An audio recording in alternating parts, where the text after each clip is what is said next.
This song was created using the N-Track Studio app. Shalom, selamat berjumpa lagi dengan saya. Dan kali ini kita akan belajar dari pertanyaan seseorang yang saya kasih nama samaran yaitu Muklis ya. Ya, judulnya saya kasih judul Masa Tuhan Dibunuh oleh Ciptaannya Sendiri gitu ya. Nah, ini Muklis ini bertanya begini ya. Selamat pagi Pak, saya mau tanya Pak, nah, kok Tuhan bisa dibunuh oleh ciptaannya sendiri? Itu bagaimana ya Pak? Nah, saya jawab, maksud Bapak Tuhan Yesus kah? Lalu Muklisnya berkata, iya Pak. Lalu saya jawab, oh begini Pak, ya Pak harus tahu dulu ya bahwa Yesus yang pernah hidup pada 2022 tahun yang lalu itu adalah firman Allah yang menjadi manusia gitu loh Pak. Harus tahu itu dulu Pak. Nah, ini buktinya ayatnya Pak, saya bacakan ya, di Yohanes 1 ayat 1 dan 14. Demikian bunyi firman Allah. Pada mulanya adalah firman, firman itu bersama-sama dengan Allah, dan firman itu adalah Allah. Lalu ayat 14, firman itu telah menjadi manusia dan diam di antara kita, dan kita telah melihat kemuliaannya, yaitu kemuliaan yang diberikan kepadanya sebagai anak tunggal Bapa, penuh kasih karunia dan kebenaran. Jelas kan Pak? Nah, lalu Muklisnya berkata, oh jadi Yesus yang pernah hidup pada 2022 tahun yang lalu itu ia adalah firman Allah atau Allah yang menjadi manusia gitu ya. Jadi kalau gitu Yesus yang pernah hidup pada 2022 tahun yang lalu itu artinya bukan Tuhan ya Pak? Nah, saya jawab, nah kalau Pak sudah paham bahwa Yesus yang pernah hidup pada 2022 tahun yang lalu itu adalah firman Allah atau Allah yang menjadi manusia, maka pertanyaan Bapak selanjutnya akan saya jawab ya, bahwa Yesus yang 2020 tahun yang lalu pernah ada di bumi ini dijadikan Tuhan dan Kristus atau Mesias oleh Allah. Nah gitu Pak, ini buktinya saya bacakan ya, ada buktinya Pak, saya ngomong enggak asal bunyi aja ya. Nih buktinya di Kisah Para Rasul pasal 2 ayat 36. Demikian firman Allah. Jadi seluruh kaum Israel harus tahu dengan pasti bahwa Allah telah membuat Yesus yang kamu salibkan itu menjadi Tuhan dan Kristus. Nah, saya ulang lagi ya. Kisah Rasul pasal 2 ayat 36. Jadi seluruh kaum Israel harus tahu dengan pasti bahwa Allah, ya, di sini Allah ya, bukan manusia ya, telah membuat Yesus yang kamu salibkan itu menjadi Tuhan dan Kristus. Jelas kan Pak? Lalu Muklisnya berkata, oh jadi yang menjadikan Yesus itu Tuhan adalah Allah ya Pak, bukan manusia ya, atau pada waktu di Konsili Nikeia itu ya Pak ya. Saya jawab, itu ayatnya kan sudah sangat jelas dibaca Pak. Jadi yang mengatakan Yesus dijadikan Tuhan oleh manusia pada Konsili Nikeia zaman dulu itu jelas fitnah murahan tuh Pak.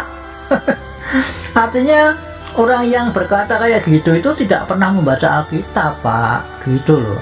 Nah lalu Muklis berkata, oh walah, jadi selama ini saya sudah jadi korban fitnah juga dong Pak kalau gitu, karena saya juga tidak pernah baca Alkitab sih, tapi hanya mendengar kata orang yang bilang bahwa Yesus itu dijadikan Tuhan oleh manusia pada Konsili Nikeia gitu Pak. Ternyata itu fitnah ya. Waduh, saya jawab, nah itulah Pak, itu harus membaca Alkitab tiap hari agar tidak mudah disesatkan orang Pak. Baca ayat di atas saja udah, tidak usah ditafsir-tafsir Pak, baca aja, itu semua orang dari anak kecil sampai anak besar orang dewasa maksudnya itu sudah tahu bahwa Yesus itu dijadikan Tuhan itu oleh Allah, bukan oleh manusia atau pada waktu konsili Nikia apa dan sebagainya, bukan Pak. Lalu muklisnya berkata, oh iya. Lalu apa artinya Kristus itu Pak? Nah, saya jawab kalau sudah paham di atas. Sekarang saya jawab pertanyaan berikutnya Pak ya. Kristus itu dari bahasa Yunani Pak ya, sama dengan Mesias, itu juga artinya sama dengan Kristus, tapi Mesias itu bahasa Ibrani. Nah artinya adalah yang diurapi gitu Pak. Lalu muklis berkata, oh yang diurapi ya. Nah yang diurapi sendiri itu maksudnya bagaimana Pak? Maaf Pak, tidak paham saya Pak. Nah saya jawab, oke. Yang diurapi itu gampangannya itu adalah yang disahkan gitulah Pak ya. Nah zaman dulu kalau seseorang sebelum menjadi raja kan itu seperti Saul, Daud dan sebagainya itu kan diurapi dulu Pak, artinya disahkan dulu dengan cara diurapi minyak gitu loh Pak oleh nabinya, yaitu pada waktu itu kan Samuel yang menjadi nabinya.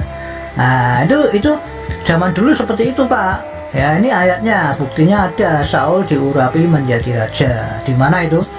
Di 1 Samuel 10 ayat yang pertama. Begini firman Allah ya. Lalu Samuel mengambil buli-buli berisi minyak, dituanginya lah ke atas kepala Saul ya, diciumnyalah dia sambil berkata, bukankah Tuhan telah mengurapi engkau menjadi raja atas umatnya Israel? Engkau akan memegang tampuk pemerintahan atas umat Tuhan, dan engkau akan menyelamatkannya dari tangan musuh-musuh di sekitarnya. Inilah tandanya bagimu bahwa Tuhan telah mengurapi engkau menjadi raja atas miliknya sendiri. Nah ini Saul sebelum jadi raja itu diurapi dulu ya, disahkan lewat pengurapan minyak ini, jadi sebagai tandanya bahwa ya Saul ini memang dipilih oleh Tuhan gitu loh maksudnya Pak. Paham ya Pak? Nah lalu Daud ada ayatnya juga ya, Daud juga sebelum menjadi raja juga diurapi dulu, disahkan dulu, dikasih tandanya sebagai tanda dari yang dipilih Tuhan gitu ya. Ada di mana? 1 Samuel 16 ayat 12 sampai 13. Demikian firman Allah. Kemudian disuruhnyalah menjemput dia sini Daud ya. Ia kemerah-merahan, matanya indah dan parasnya elok. Itu Daud luar biasa. Lalu Tuhan berfirman, bangkitlah, urapilah dia, sebab inilah dia, maksudnya yang dipilih Tuhan gitu loh. Samuel mengambil tabung tanduk yang berisi minyak itu dan mengurapi Daud di tengah-tengah saudara-saudaranya. Sejak hari itu dan seterusnya berkuasalah roh Tuhan atas Daud. Lalu berangkatlah Samuel menuju Rama. Jelas kan?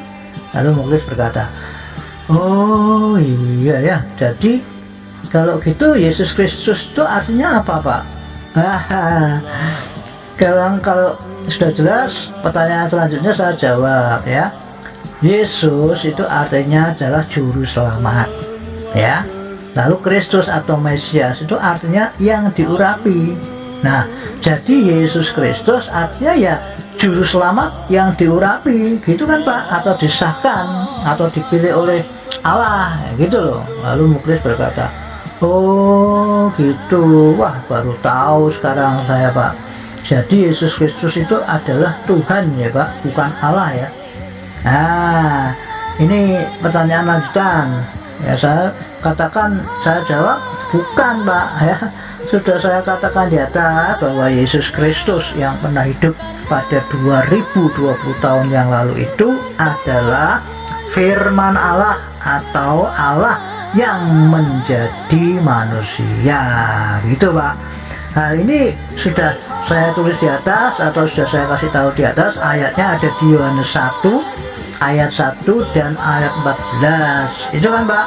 Nah coba Bapak baca lagi ayat itu pelan-pelan ya, tidak usah tergesa-gesa, baca aja pelan-pelan dan lalu dipahami gitu Pak, kan gitu kan Pak ya. Lalu muklisnya berkata, Oh, tapi kenapa ya Pak banyak orang Kristen yang berkata bahwa Yesus Kristus itu adalah manusia 100% dan Allah 100%? Kenapa kok mereka beranggapan begitu Pak? Ya, saya jawab, ya maaf ya Pak, ya orang Kristen itu kan banyak Pak. Ya, maksudnya ada banyak aliran di dunia ini Pak. Nah, Bapak itu menyebutkan itu Kristen yang mana yang mengajarkan seperti itu Pak?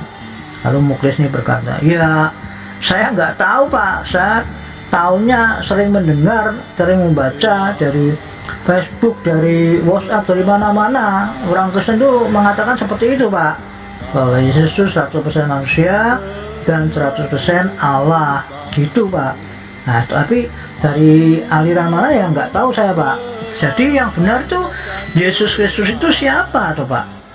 Ya, saya jawab, sesuai kata firman Allah atau Alkitab, Yesus Kristus itu adalah manusia dan Tuhan Pak. Ya, itu buktinya kan sudah jelas, tadi saya sudah kasih ayatnya kan. Yesus Kristus adalah manusia, ada di Yohanes 1 ayat 1 dan 14 ya. Dan ini ayatnya Yesus Kristus adalah Tuhan. Ada di mana? Kisah 2 ayat 36. Kan Bapak catat aja, nanti dibaca lagi ulang-ulang sampai paham Pak. Jadi saya tidak ngarang sendiri gitu loh, maksudnya ada buktinya firman Allah, ada dasarnya. Saya tidak berani Pak ngarang sendiri ya. Satu, bisa dimarahi orang banyak, yang kedua bisa dikutuk sama Tuhan saya Pak. Kenapa? Ya ngarang sendiri.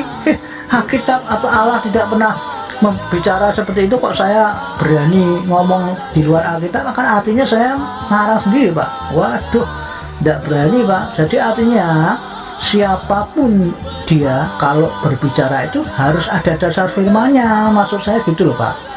Kalau tidak ada dasar firman-Nya, maka ya artinya dia ngarang sendiri Pak. Lalu Muklis berkata, oh gitu, wah baru tahu saya sekarang Pak, ternyata Yesus Kristus yang pernah hidup 2022 tahun yang lalu itu adalah manusia dan Tuhan ya, bukan Allah ya Pak. Nah kalau begitu, kenapa orang Kristen kok menyembah kepada Tuhan Yesus Kristus kalau dia bukan Allah Pak? Nah, saya jawab lagi, oke. Nah, melalui pertanyaan Bapak ini, saya mau kasih tahu sekalian ya kepada semua orang, mau dari agama apa saja lah ya, termasuk agama Kristen ini ya maksudnya, bahwa orang yang percaya kepada Tuhan Yesus Kristus itu dia harus menyembah kepada Allah. Ini bukti ayatnya ya. Mari kita baca di Wahyu 14 ayat yang ke-7. Demikian firman Allah ya. Wahyu 14 ayat yang ke-7. Dan ia berseru dengan suara nyaring, takutlah akan Allah dan muliakanlah Dia, karena telah tiba saat penghakimannya, dan sembahlah Dia yang telah menjadikan langit dan bumi dan laut dan semua mata air. Perhatikan kalimat sembahlah Dia itu Pak. Nah, ayat yang lain ya, tadi yang Wahyu apa tuh, Wahyu 14 ayat 7, ini sekarang Wahyu 22 ayat 9 ya. Demikian firman Allah, tetapi ia berkata kepadaku, jangan berbuat demikian, aku adalah hamba sama seperti engkau dan saudara-saudaramu para nabi dan semua mereka yang menuruti segala perkataan kitab ini. Sembahlah Allah. Nah ya, paham dah Pak ini? Dua ayat ini cukup kan? Ada lagi tapi ya nanti durasinya tayangan ini nanti kepanjangan Pak, cari sendiri Pak nanti ya. Oke. Lalu Pak Muklis ini berkata, oh iya paham Pak. Jadi kalau begitu ada banyak orang Kristen yang salah ya Pak ya, karena mereka mengatakan bahwa Yesus Kristus itu adalah Allah dan mereka menyembah Yesus itu Pak. Saya jawab, ya nanti kita lanjutkan di episode kedua ya Pak, nanti terlalu panjang ini tayangannya. Oke.